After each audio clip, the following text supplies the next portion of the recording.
This is the Rise Up See Red podcast, all about the Arizona Cardinals and the NFL, featuring insider and outsider perspectives. Enjoy the best hour of Cardinals talk on the web.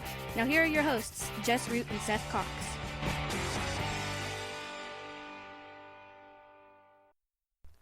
Hello, Arizona Cardinals fans, and welcome to the latest edition of the Rise Up See Red podcast. This is episode 279, and the Cardinals are 2-0, 30-15 win over the Washington football team. I'm your host, Jess Root from CardsWire.com, the USA Today NFL Wire site. Of course, all about the Arizona Cardinals. And Seth Cox is on the line, as always, as we talk about what the Cardinals have done at Seth Cox from RevengeOfTheBirds.com, SB Nation's Arizona Cardinals site. And Seth, we're in a weird position in the fact that the Cardinals are 2-0 and have a schedule looking ahead that looks pretty good. We haven't been like this since 2015. It's very weird to feel that way. Yeah, it's definitely different. It's not, like you said, it's not something that we've had the last couple of years. So it's just, it's just kind of getting back used to having a team that's actually good and fun to watch. And, all of that is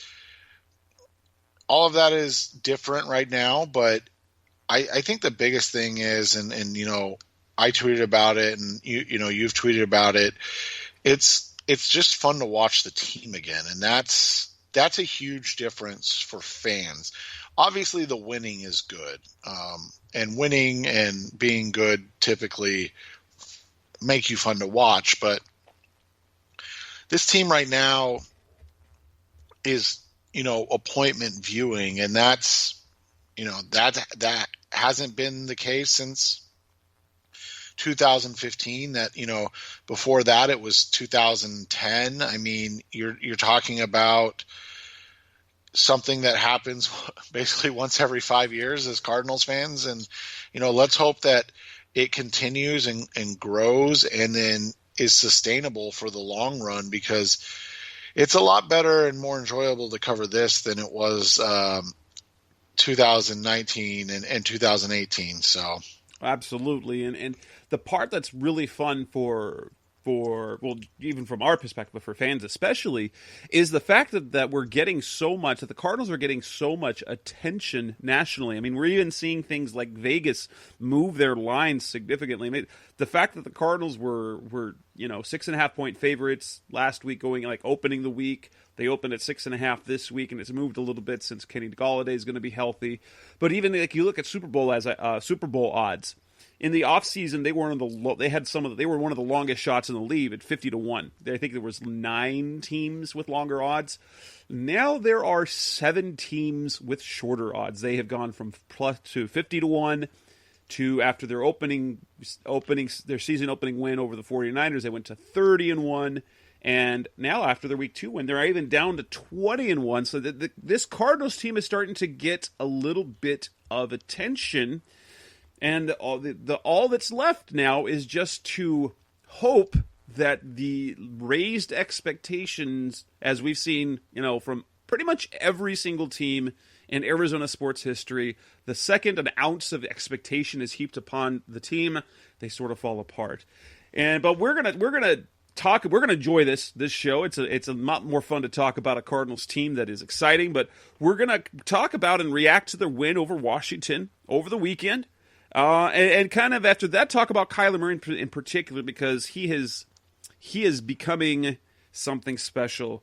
We'll talk about a surprisingly good defense, potentially what the offense could look like. Just how good could it be? Because it's been productive, and it isn't anywhere near what it feels like it should be in sync. We'll talk about studs and duds, the players who are standing out, the ones who are maybe underperforming through the first 2 weeks of the season, and then look ahead to the Cardinals' Week 3 matchup against the Detroit Lions at home, a team that is in trouble. So hopefully the Cardinals can take advantage of that. Let's kick things off with the talk of the win. What were some of your initial takeaways and reactions from their win over Washington, Seth? I think the first thing is you saw what good teams are supposed to do to bad teams. And typically Arizona Cardinals fans were on the other side of that. And we're used to seeing, the Cardinals kind of playing bad football. And so to see this team come out and I mean, there were some struggles early in the game, turnovers, sloppy play, misplay, but I mean, to go into the half up 20 to nothing is, I mean, that's basically what you wanted to do to a team, is not give them any hope, kind of bury them early in kind of give yourself a chance to, I don't want to say coast towards the end, but obviously, be able to work on some things. And I thought that was something that was a bit misconstrued through the media, because this isn't a team that has, been able to do that very often. I saw questions about fourth down calls. I saw questions about play calling and things that they were doing in certain situations. And, obviously as a fan, you want to see a complete blowout. You want to see a game where they dominate from the first whistle to the final whistle and all of that. That's always kind of the goal. But you also have to remember that Cliff Kingsbury has coached 18 games. Kyler Murray has played in 18 games. They're still finding their way in the NFL. So there are times when they're going to want to take advantage of an opportunity. And I think that we saw that this week, where you saw the fourth down play by Chris Streveler, and it wasn't a simple dive. I mean, they could have done the easy thing. It was fourth and less than a yard. Just let Streveler run up the middle and find, let him take the quarterback sneak and find the area and push forward. He would have gotten a first down. But they ran a speed option to the right with Kyler Murray as the running back and pitched it to Christian Kirk on a reverse. If anything, I thought Kirk kind of looked slow coming around the edge, because it seemed like he had a lot of daylight coming out of there. And he only gained 4 yards on the play. But that's the type of stuff that good teams are able to do, to put on film, and then later in the year come back and use that in a big time situation, and throw a team off. And that's just not something that we've seen, even with Bruce Arians. I mean, you got to remember 2013 was a bit of a slog the first 8 games, where they were 4-4. 2014, obviously, after the Carson Palmer injury, you're talking about very bad offensive football. And then it was 2015, and it was basically year 3 for most of these guys in the system. There wasn't really much to work on. They had it down to a science.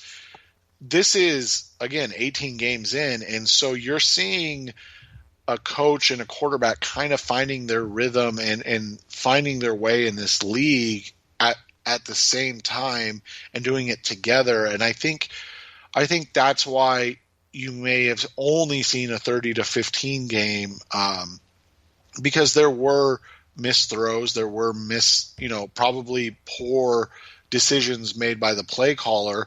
But at the same time, they were able to work on things. They were able to get, Andy Isabella more involved in the offense, Christian Kirk more involved in the offense. I mean, heck, Dan Arnold played 56 snaps. Darrell Daniels played 43 snaps. However long Max Williams is out, which is at least another 3 or 2 weeks, they're going to have to rely on Daniels to play a little more. So they were just able to do a little more stuff. And so I thought, overall, that's, what you wanted from a team that's, won 8 games the last 2 seasons. Exactly. Now, for me, it felt, I love the comments that the Cardinals shared via social media that Cliff Kingsbury said post game. It was the confidence they came in that game. They said basically the team felt like there was no way they were losing that game, and yet after the game they still weren't satisfied. And that's kind of how I felt, because from start to finish, now there was never any doubt. Once the Cardinals got that first score, the way they played in the first half, it led no doubt. We've seen Cardinals TV, even the really good 2015 Cardinals teams, they let every single team back in the game. Every single one. It was the formula that they followed for the second half of their season in 2015. It was they would build a lead, they would come out quickly, they'd build a lead, they'd let the other team get back in it, either take the lead or get close to it, and then they make plays late.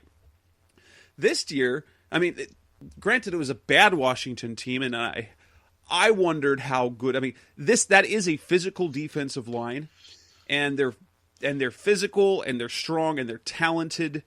But I did not think the Cardinals were going to have anywhere near the issues that the Philadelphia Eagles did because of the fact that they were playing with, duct tape and an old man and chicken wire on the offensive line with their top players all injured. And that was a recipe for disaster. And so I never felt that way. And especially they came out and they got that stop in the first drive. They go score a touchdown. They get more stops. They got a little hairy with the turnover. But even when they made the mistake, they recovered. They made a play on special teams and they got the momentum back. And they basically never really let the momentum get away from it. The game was never in doubt. And so it was. I mean, we see teams do this all the time. You get a big lead, and then it gets a little interesting, but it's not really interesting. So they got within 12 points. They basically, so for context, they got within 12 points, and then they cacked on a field goal at the end. So it was never in doubt, and there were so many good things. And there wasn't everything to be happy about. So defensively, especially in the first half, they continued to do what they did against San Francisco, and that was get off the field. Kyler Murray was fantastic with his feet again. You even got the long ball in the game with the deep throws to Isabella and to Christian Kirk. You got pass rushing, you got sack production from all over the place. There was just. It was, especially in the setting where you have it, especially with the expectations, they had a big win against San Francisco, and they didn't have a letdown against what we perceived as a lesser opponent. And that was big, because that's what we needed to see this week to know, with the stretch coming up, what type of team are the Cardinals. Right, and that's kind of, the reality of watching football for so long is you always are waiting to see, the other shoe to drop, so to speak. And so to have a team come out, play well, really, I mean, there were only a few real miscues. The Kyler Murray interception, and then the one defensive series. I know they gave up 2 scores, but the one defensive series they looked, I don't want to say checked out, but they looked, like, all right, we're playing not to get injured at this point. We're up so much. But overall, I mean, like you said, that's how a good team handles a bad team. And, I mean, you and I would, again, love to cover a team that has the effectiveness of the Kansas City Chiefs, the Ravens, and the Chiefs, and even the Chiefs they were taking overtime. Right, but I mean, it is the NFL. We have to understand that these guys are getting paid as well, and as you said, this Washington defense is incredibly talented, especially along the front, and so to come out and really dominate again along the lines of scrimmage was, I thought, pretty impressive, for a team, again, that last year was just okay. Yeah. Coming up next on the Rise Up Series podcast, the best hour of college talk on the web. Let's move on and talk about specifically the play of our quarterback, Kyler Murray. What is there that we've got to love, and what does he still have to work on? That's coming up next on Rise Up Series. We're back on the Rise Up Series podcast, the best hour of Cardinals talk on the web. We've got 2 weeks of Kyler Murray, and he is in his year 2. And while perhaps the passing production in terms of scoring isn't there yet. But oh my goodness, Kyler Murray is a video game, is he not? Yeah, and it's been fun to watch, and it seems like the comfort level is getting there, or is there in terms of him running the ball. Something that we wondered when it would kind of take off and how it would look. And I think, we're kind of seeing it now.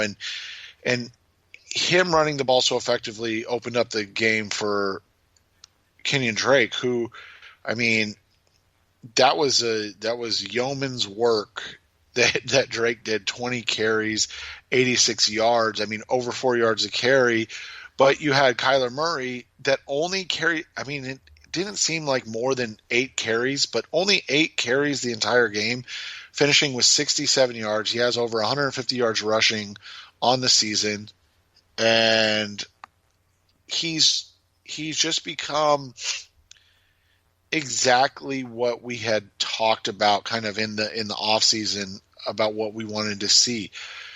The passing game, it's interesting because I think the efficiency is what we're missing more than anything. And I don't mean in terms of, completion percentage, because that's been really high.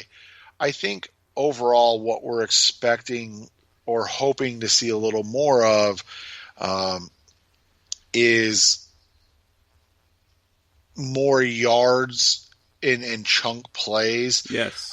And so that's been okay, well, they're struggling. And then I think the other thing is, he's only thrown for 2 touchdowns. So that gets everybody in a bit of a huff because, his 3 rushing touchdowns, those count, but they're not what quarterbacks are supposed to do, right? Like that's not what quarterbacks do. Then you see Russell Wilson throwing 9 touchdown passes in the first 2 weeks, and you're like, but that guy.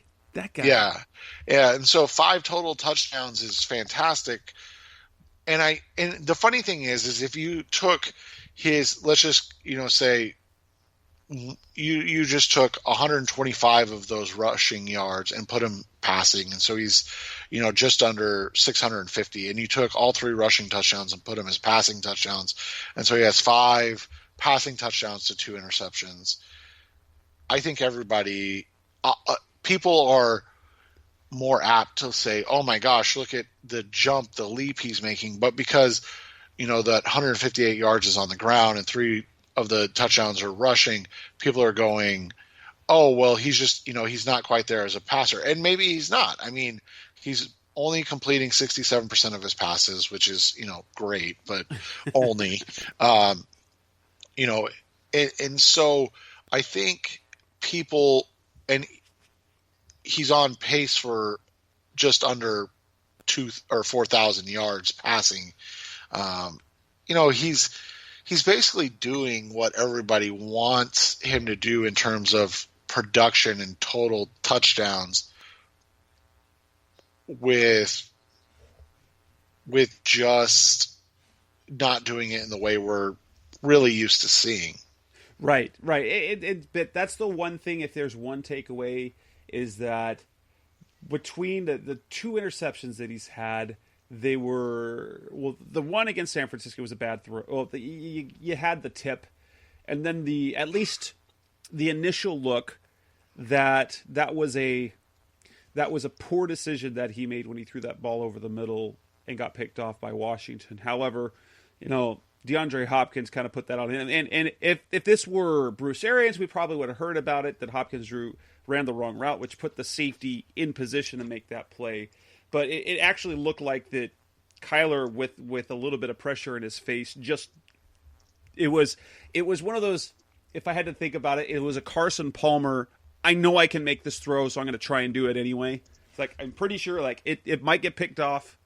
Carson Palmer would do those all the time. It's like, as good a quarterback as he was, he made some really boneheaded throws, and it was because, I can make that throw. It's like, it's a really, sure, it's got that little window, but I'll make it. And that was kind of the case. I think he was just wishing or hoping that that the bad thing wouldn't happen. I think part of the issues in the passing efficiency in terms of chunk has been schemed. Kyler is generally really careful about not turning on the ball, so he doesn't try to make super high risk throws. And with the offense that they have, they're going to have stuff underneath all the time. The issue, it's not so much about Murray, it's that they're just not getting, outside of Hopkins, they're not getting a whole bunch of yards after the catch. We haven't seen Christian Kirk do what we believe Christian Kirk will be able to do. Partly he just hasn't had the volume yet. Andy Isabella had a minor impact. Heck, we've only gotten, and remember what we said about Dan Arnold? He's on pace for 32 catches so far this season.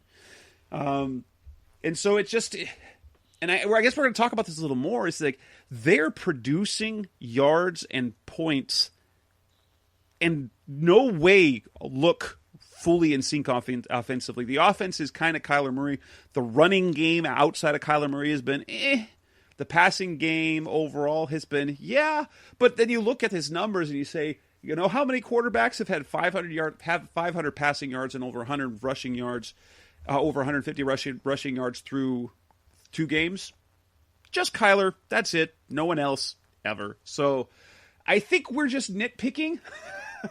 but at the same time, there's like, you see the star that he's becoming and you want more. And you see a guy like Russell Wilson who's developed over years, and just how absolutely absurd he is as a quarterback. And you get greedy. I think that's what it is. We're getting greedy because we basically expect him to be like Patrick Mahomes, and he's like, that's super unfair because Patrick Mahomes is just unreal, but he's every bit as good in his setting.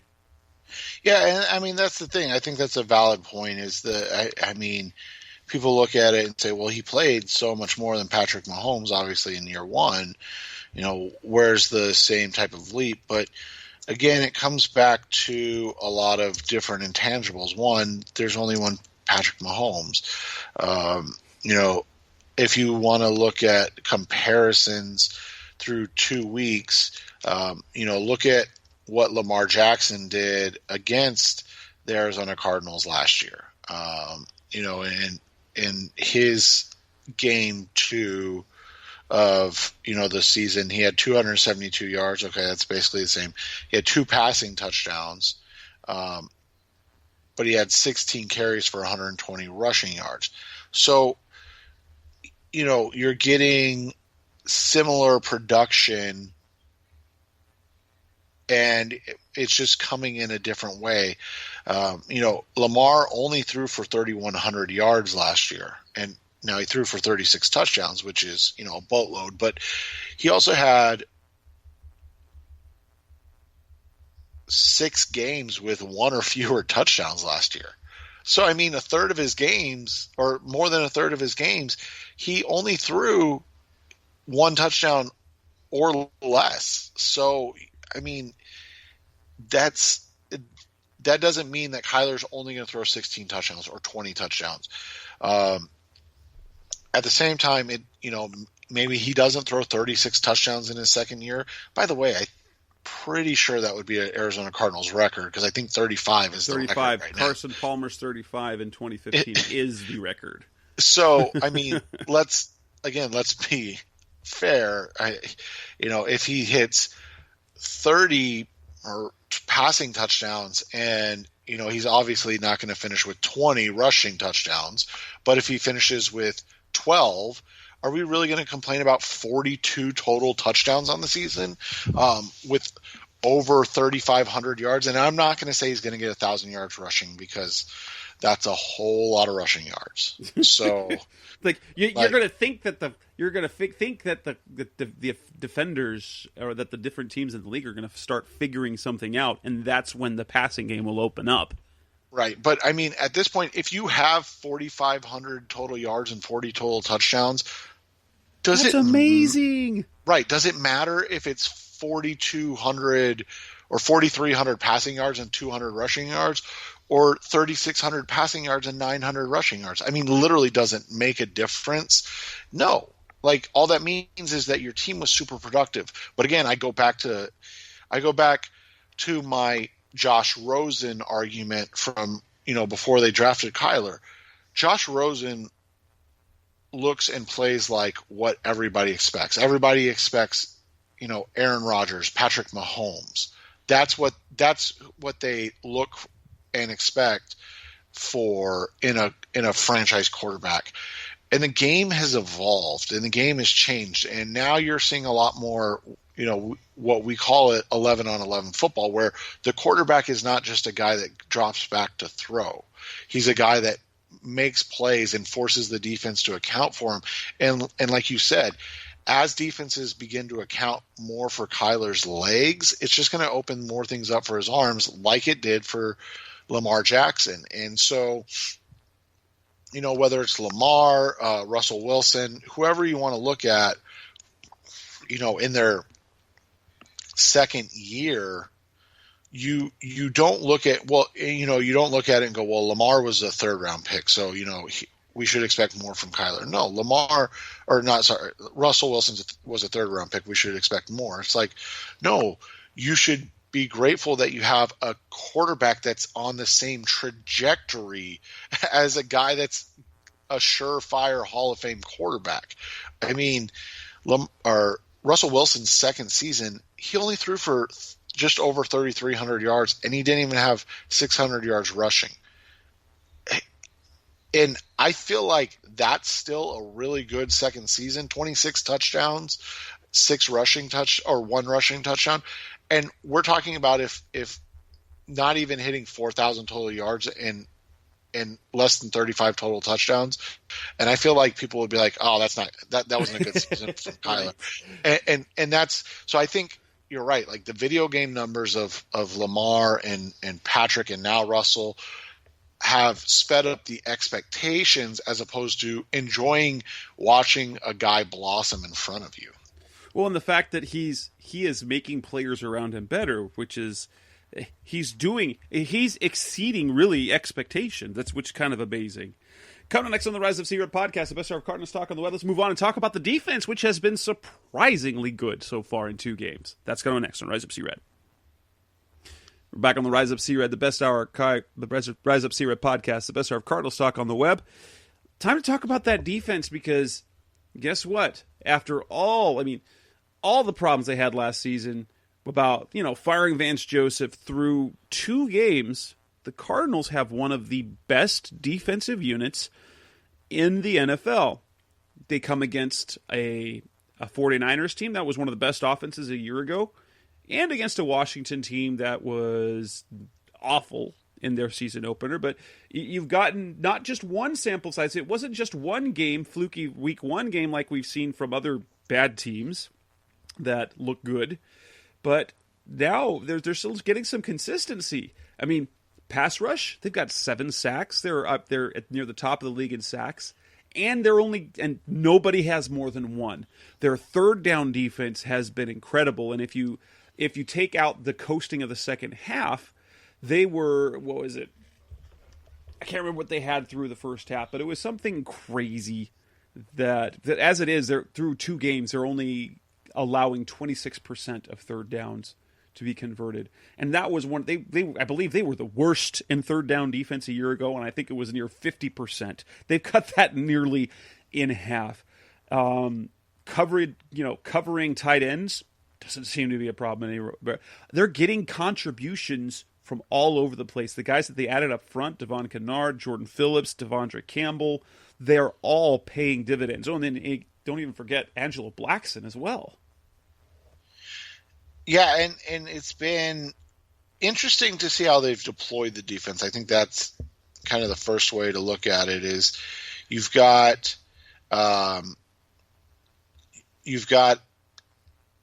obviously the linebackers, and we've talked about that quite a bit with Devondre Campbell and Jordan Hicks. They're going to be on the field a lot. I know that we aren't really expecting a whole heck of a lot from Isaiah Simmons early in the season with no preseason. And to be fair, the rookies this season have been just god-awful all around the NFL, not just in Arizona. So I want people to understand that. However, I think that the 7 snaps was probably a shock to a lot of people, but I think that speaks to what we're seeing from guys like Hassan Reddick, who played 29 snaps. Again, we talked about this last week. I think their initial vision for Simmons was what they're doing with Hassan Reddick. And so, it's tough to understand, but at the same time, you're getting high levels of production from Hassan. So do you really want to complain about it at this point? Right. And it turns out that from what I saw in camp compared to what we're doing now, it appears that they're only deploying Simmons in some specific base packages. And it appears that they're trying to make sure he starts on the field. I think that part of that is they believe he's talented enough to start.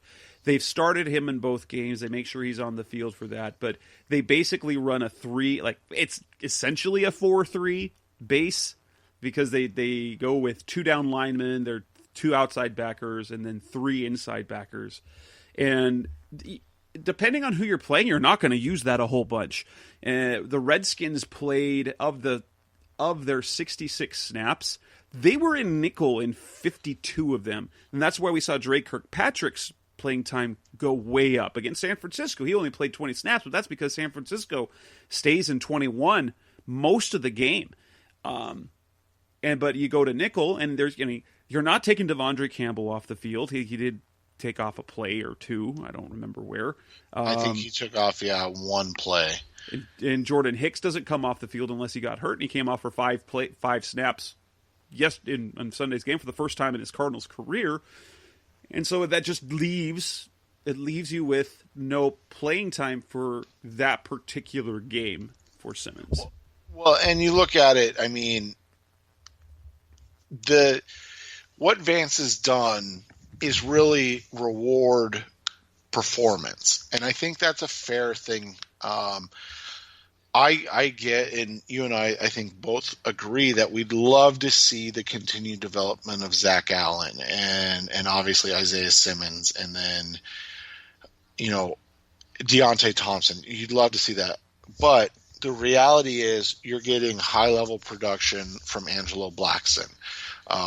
Hassan Reddick is in the best stretch of football in his entire career, is downgrading in the immediate when you're winning football games and you have the number 2 scoring defense in the NFL, and you, I believe, are the 8th overall defense in defensive DVOA on Football Outsiders. So the metrics like what they're doing.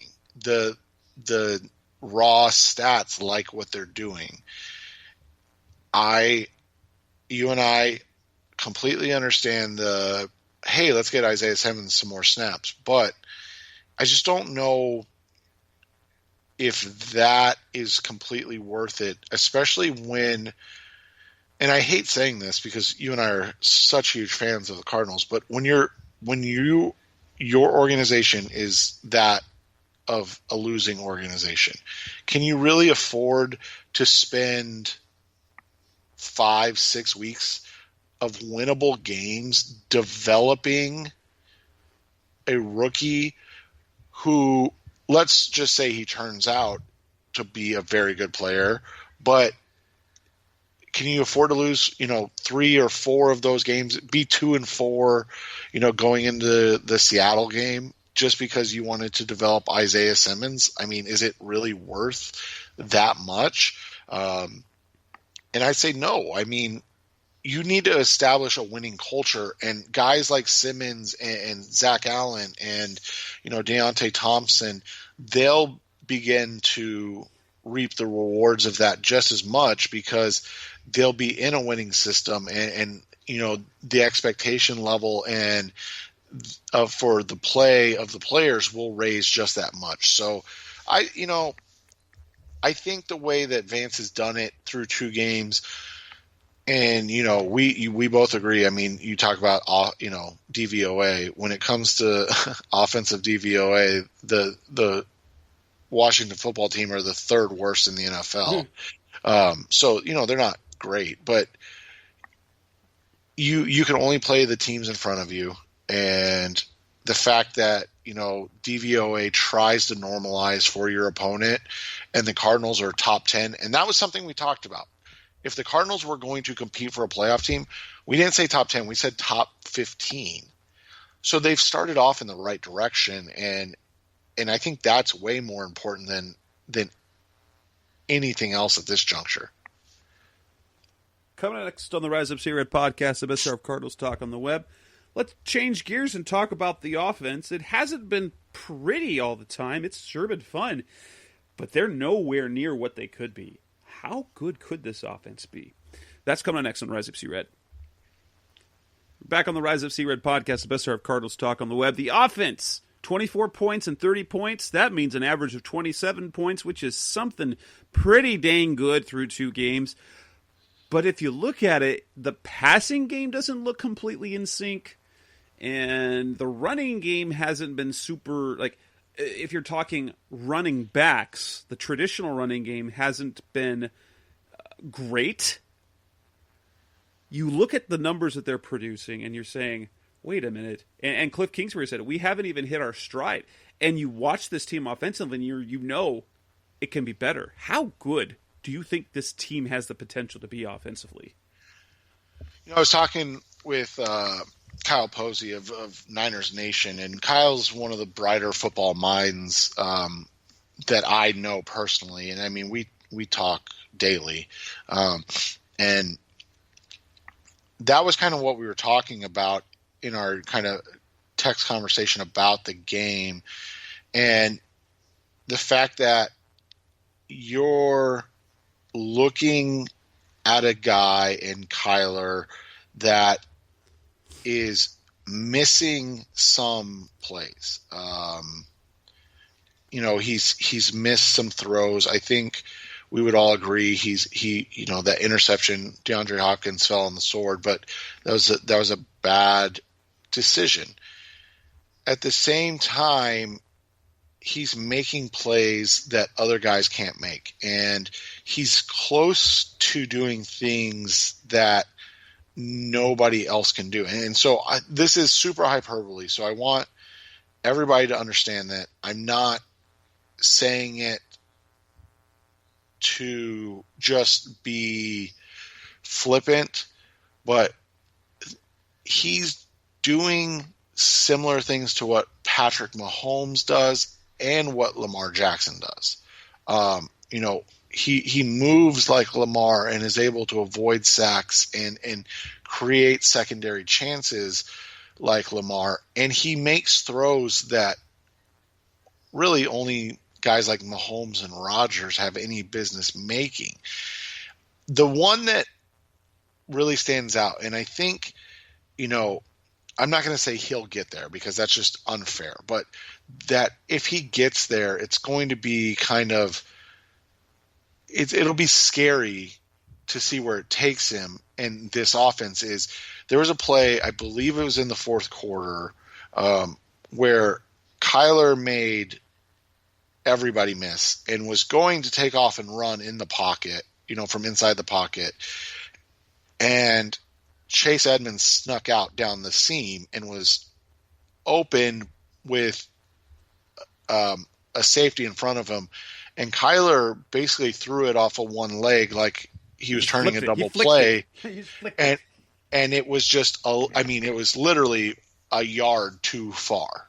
If he puts any air under it whatsoever, it is a touchdown. It's probably one of the most spectacular plays that you'll ever see a quarterback make, because he was running full speed to go take off, and then he saw Chase bleed out the seam and stopped on a dime and made a throw off of a awful base and almost complete it. And I think that's kind of my metaphor for this offense, is that they are so close to being spectacular that them being better than average is disappointing, and that's just funny It to feels that say. way, right? They put up 30 points, and you feel unsatisfied. Well, I mean, you look at it right now. They're sixth in yards in the NFL. They're 12th in scoring. I mean, both great. Sixth in first downs. I mean, that's crazy. The Cardinals are sixth in first downs. They're third in rushing attempts, fifth in rushing yards, eighth in rushing yards per carry. Their time of possession is much better. It's just, their scoring percentage is up. They're in the top half of the league at 14 now. You're just waiting for them to take that next step and become like we talked about earlier, the Ravens or the Chiefs, where they're a juggernaut. Every time that you get the ball, you're going, here they go. And let's throw the Seahawks in there. I mean, the Seahawks have been fantastic this season, so I think it's only fair. And well, here's the thing: the next 3 weeks, we could see it in at least one of these games, because the defenses of the Lions, Panthers, and Jets, they're not good. They are not good. No, and that's the thing is, we've talked about how good the running game has been. Think about it. They're averaging 5 yards per carry. They have 340 total rushing yards in 2 games. They're averaging 170 yards per game. And we're like, man, Kenyon Drake just does not look like he's got on track Right. yet. And so that's what the crazy thing to me is, that they're producing so well, and yet we're saying it's not enough. They can do more. And I think that's what is crazy to me, is because you and I would both agree that they have not fired on all cylinders yet. I mean, they started slow in the San Francisco game. They finished slow in the Washington game. They haven't put 2 halves together. They really haven't put a good third quarter on the field yet this season. And you figure if they can do that, if they can come out of halftime and get one scoring drive and kind of open things up, that just think how much better they'll be. And so that's that's just what I think is so crazy to me about this offense and where they could get to. And like you said, the next 3 weeks, man, oh man, I mean, Detroit's defense is really, really bad. Really bad. Really bad. If you're looking for a Kenyon Drake game, this might be the one. Yeah, I mean, they're the second worst defense in the NFL. Then the Cardinals get the 4th worst defense. And then the New York Giants defense. I'll give the Giants a little credit. It's going to be on the Jets. So the Jets, never mind. Their defense is awful too. They gave up 31 points to the 49ers when they had Nick Mullins at quarterback. Right. So, I mean, you're setting yourself up. And this is what you and I talked about before the season. The first 5 games were going to define their success, because that just allows them. I mean, think about it. If they can start 5-0, that just allows them to go under 500 the rest of the season and still win 10 games. And the way the NFC is, making the playoffs, because right now, obviously it's incredibly early. We're 2 games in, but right now, the NFC East is terrible. They're only going to get 1 team.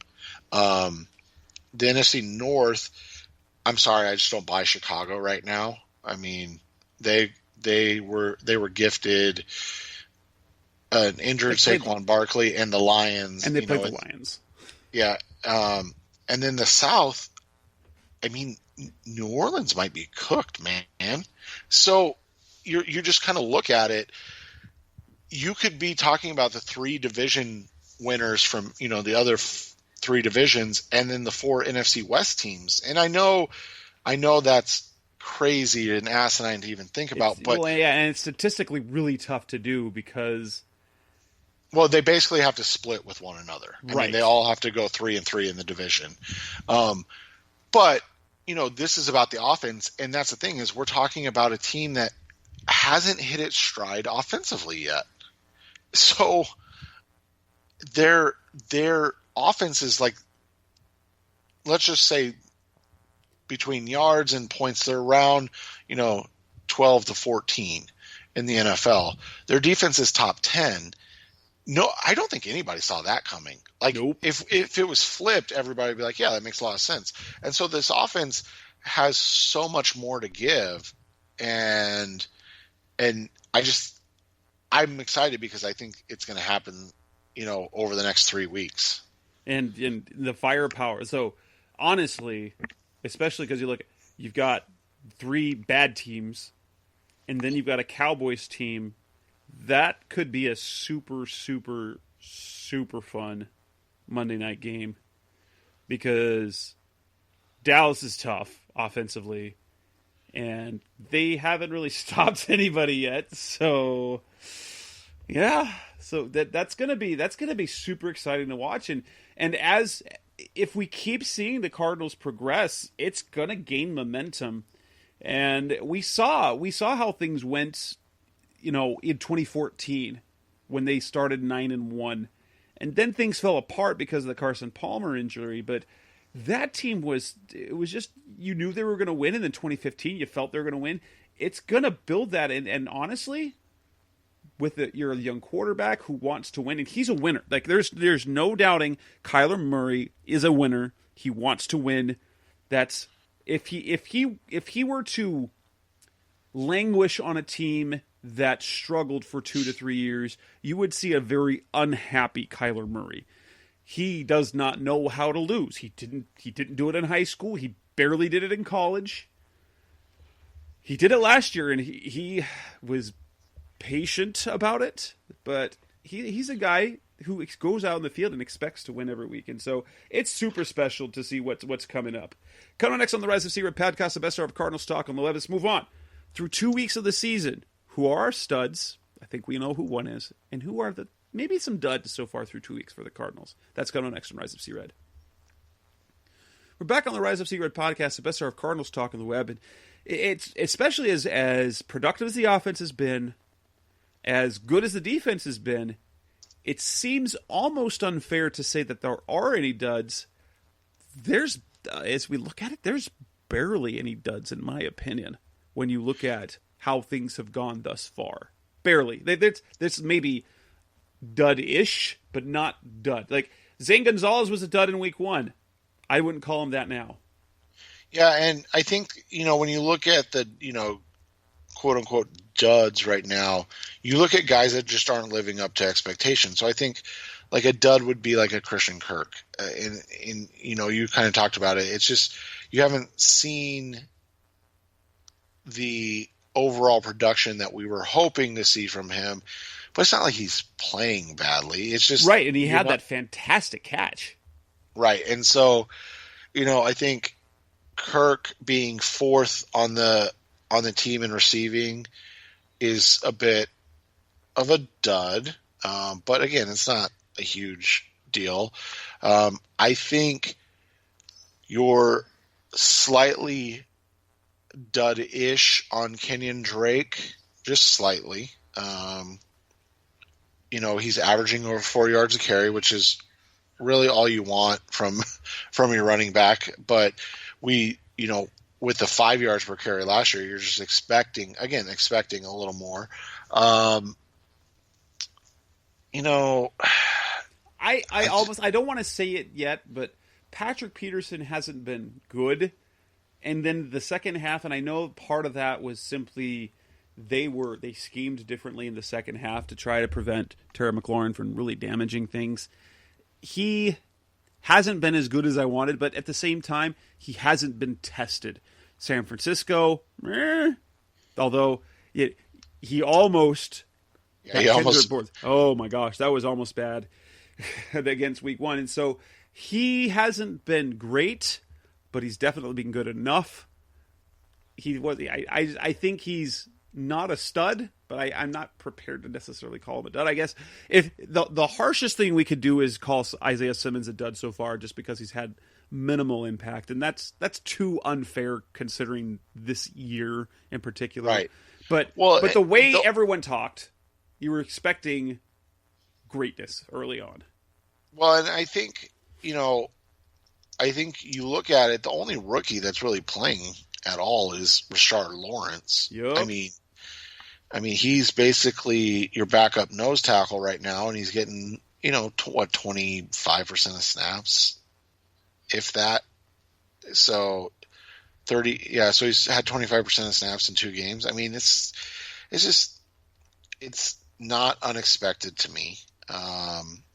We talked about it, that this offseason was going to be one that was just different from any other in our kind of history of covering the team and reporting on the team. So, I look at that and I would agree he's been a dud in terms of what we were hoping, but reality is, he hasn't been completely useless. I think you can kind of, sort of, maybe say that Chandler Jones has not been fantastic thus far. He's been quiet. How's that sound? Like, yeah, he had the 1 sack in week 1. He had 4 hits in week 2. But at the same time, they're getting pressure from all over the place, and so he's not the only one doing anything. Right, exactly. And, he does lead the team in QB hits, like you said, 6. He's only got 1 tackle for loss and only 2 tackles combined in the 2 games, and then the 1 sack. So, but again, we're kind of picking nits at this point to right. to discuss it. But studs, plenty of studs. Obviously, Kyler, DeAndre Hopkins, stud. Oh, I think we have to mention this because of the analytics, and that would be the pass blocking metrics according to Pro Football Focus. I'm not going to pretend that when it comes to offensive line evaluation, I'm not good. I'm kind of useless for that. But the metrics say J.R. Sweezy's been awful. I haven't been able to tell. I'm not one to focus on the offensive line much when I'm watching games. But so if there's one thing that the analytics say is that J.R. Sweezy's been bad. Yeah, and it's interesting because I think it's one of those situations where it's not that he's been anything more than passable, and that's really all you need from this group. So, you just kind of look at it, and I guess you would look at it and say, no, he hasn't done as much as you would hope, but whatever. I think overall we've all kind of been impressed by the offensive line, because you look at it and you go, okay, this is better than we expected. I mean, they've only given up 5 sacks in 2 games, and they probably went up against the 2 best pass rushing, units in the NFL. So I just think you look at the overall success of the team and you're okay with it more than maybe the other side. And then on defensively, I look at the 2 main studs they have. Devondre Campbell, an absolute revelation.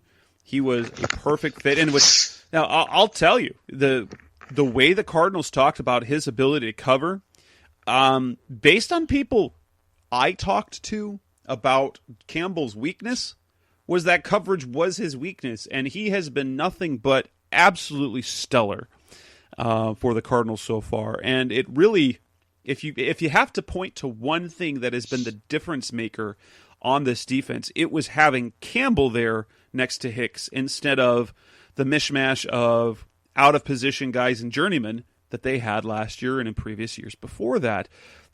He has wiped out, basically the middle of the defense is strong.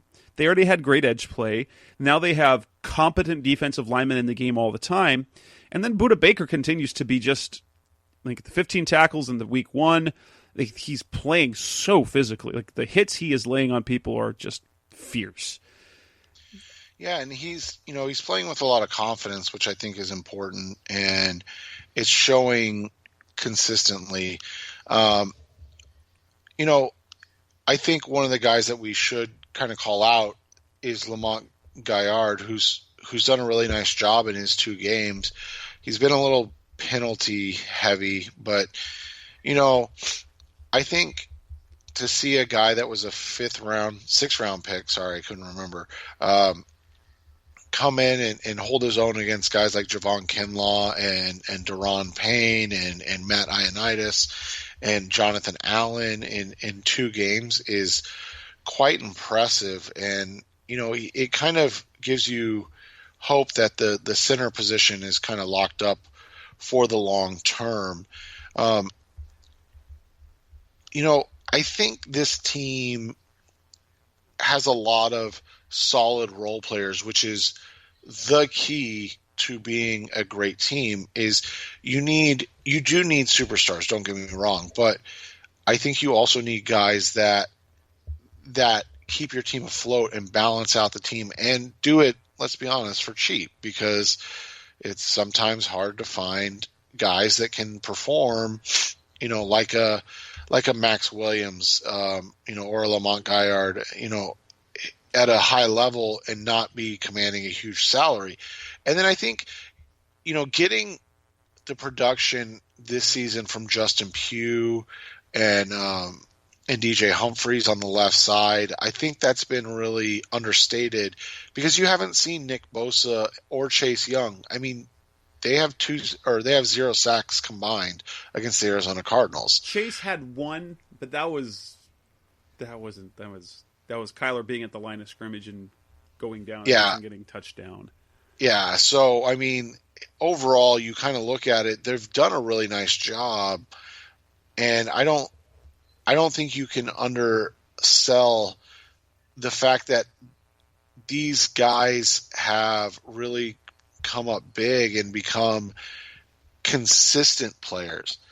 The final thing I will say is I think Andy Lee has done a really nice job this year, averaging 48.5 yards a punt. He's really done a nice job of letting the coverage guys, especially Trent Sherfield and Andy Isabella, who are, the gunners right now, and they've done a good job of making plays down the field. I think those guys are, I think Andy is one of those guys that's really unsung and underappreciated throughout the fan base. And so, you even look at last game where Aaron Brewer had a horrific snap and Andy picked it up and punted it like it was nothing wrong. And he was in his end zone when he did that. So you have to be excited that you're seeing this team play well on all phases and consistently. Coming up next on the Rise FC Red podcast, the best of Cardinals Talk on the Web, we're going to talk about the final segment. We're going to look ahead to the Detroit Lions. The Cardinals play them this weekend. What can we look forward to? Our preview and our predictions. That's coming up next on Rise FC Red. We're back on the Rise FC Red podcast, the best of Cardinals Talk on the Web. Let's talk about the Detroit Lions, an 0-2 team that has gotten a lead in both games. They're up 23-6 in week 1. That disappeared and they lost. They were up 14-3 against the Packers, who then piled it on and won 42-21. They've given up 56 second half points this season. Their defense, Aaron Jones had 168 rushing yards and 2 touchdowns and 68 receiving yards and a touchdown. They have been, defensively, they look bad. And they get Matthew Stafford back, and Matthew Patricia, their coach, you're just wondering, what is happening and how is he still have a job? What can we look forward to? What are the strengths and weaknesses of this Lions team? It'll be interesting this week because they do get back Kenny Golladay, who's one of the best receivers in the NFL. So, you kind of talked about it a little bit. Patrick will have to be on his toes all week because this is, a team or a player that is one of the best at his, positions in the league. It's really interesting, man, because I did not expect this team to be this bad. And I think that's what you get when you hire a head coach like a Matt Patricia, and you say, fix this defense, and then you spend so much time and energy and money trying to fix the defense, and in turn, the offense is fine. I don't really understand how they built, if I'm being completely honest, but the defense has just not been what anybody expected it to be with all of the money and draft picks invested on that side of the ball. And you just look at they were without Jeff Okudah in their first game. He played against the Packers. He was really, really bad, in his first game, and he's a rookie going up against Devontae Adams and his assignment doesn't get any easier. Right, and so I think the biggest thing to me is I'm shocked at how bad their run defense is. I didn't expect that. Again, I think you go into things with when you hire a coach and you go, oh, okay, well, Matt Patricia, he was a really good DC in New England, but I mean they're literally giving up 6.5 yards per carry. Obviously worst in the NFL. I don't see how they're going to be able to stop the Arizona Cardinals, especially a running game that's averaging 170 yards a game, over 5 yards per carry, against two of the better defensive fronts in the NFL. So I think this is a game where you can see the Cardinals probably kind of put everything together. Man, they just give up so many yards on defense. It's incredible. I think it's going to be tougher offensively or defensively for the Cardinals this week. Like I said, I like their players. I don't know if I necessarily understand that they're building. You look at it, they drafted Kerryon Johnson, I think it was 2 or 3 years ago. And then they drafted DeAndre Swift. Okay, both. I mean, I guess I can kind of understand investing. But then they signed Adrian Peterson. Right, and so then you go sign Adrian Peterson, and then you kind of look at it and you go, okay, well, who's playing the most? And you're playing them all close to the same. DeAndre Swift has the most total snaps at 54. He's playing, a little over a third of the snaps. That's incredible. Kerryon Johnson's played, 39. Adrian Peterson's played 39. It doesn't make any sense. We'll see how this goes this week. I expect, Taylor Decker's a nice player at left tackle. He's going to have his hands full with Chandler Jones. Frank Ragnow's a good center, kind of a really good fit in the middle. You would expect like I said, with the way they've invested along the offensive line in the running back positions, the only place they really haven't spent money or value is the receivers, and they got Marvin Jones for cheap, and they have Kenny Golladay, so you kind of understand why they haven't invested. I guess you can say they invested in TJ Hawkinson. He was drafted 8th overall, but it's crazy to see a team with kind of what you would say from the way they built is an identity, and see them just be so bad at that identity. I mean, they run the ball okay. I mean, they're 12th in the league in yards per attempt, but they only have the 18th most rushing yards in the league and only the 23rd most attempts, and that's because they don't play from ahead at all. It's just, and Matt Stafford, I think he's in his 30s now, isn't he? He's get 32. He's, his completion percentage is below 60% this year. it's going to be a really interesting game because I think that they're going to put up points just fine. I'm not saying that the Cardinals are going to get into a shootout where they're going to allow 30 points, but I think that they're going to be able to score, 20 to 25 points in this game. I think that the Cardinals are going to kind of explode offensively this game, and they're going to be able to put up 30 plus points in this game and really probably put up over 500 yards of total offense. I'd like to see that defensively. It's just been a struggle for Detroit.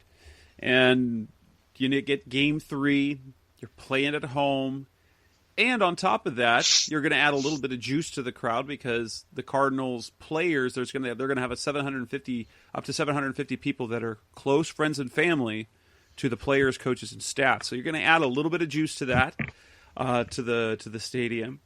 They continue to have the advantage in terms of continuity and personnel overall, and definitely in talent upgrades.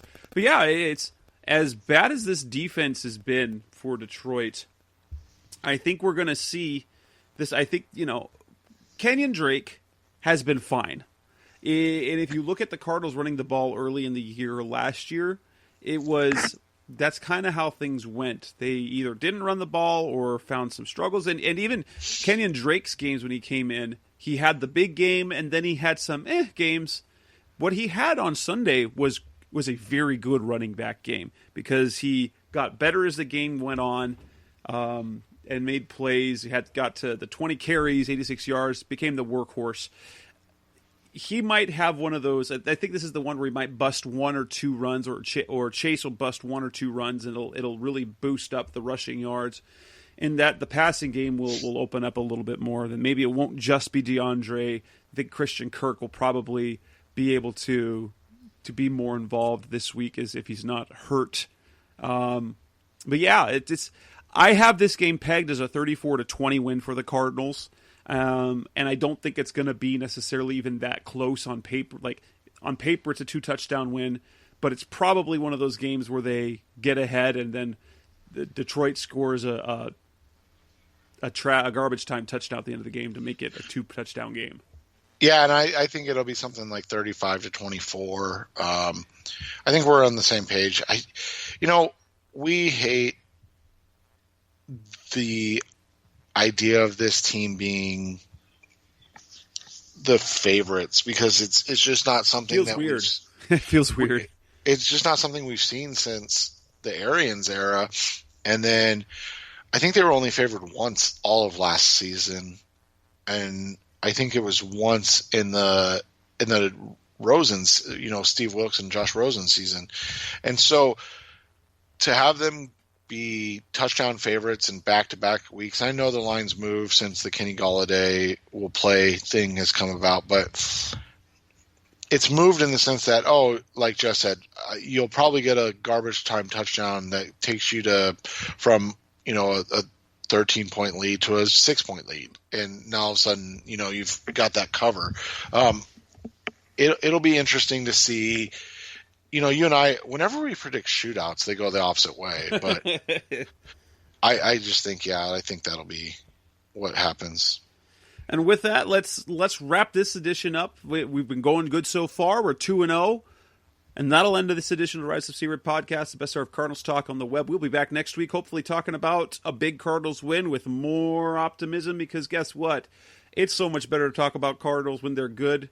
Especially when they're good and promising for the future. And that's what this team looks like right now. On behalf of the Rise Up C-Red podcast, that's Seth Cox. I'm Jess Root. Thanks for listening. Go Cardinals. We'll be back again next week. Thanks for listening to the latest edition of the Rise Up C-Red podcast. Listen to previous episodes and subscribe to the show on Apple Podcasts, Stitcher Radio, Audioboom, or many other podcast platforms so shows are delivered directly to your mobile device. Please give the show a 5-star rating and always support the sponsors who support the show. We'll be back soon for the best hour of Cardinals talk on the web. Rise up, Red Sea, be Red Sea Red, and of course, Rise up, Sea Red.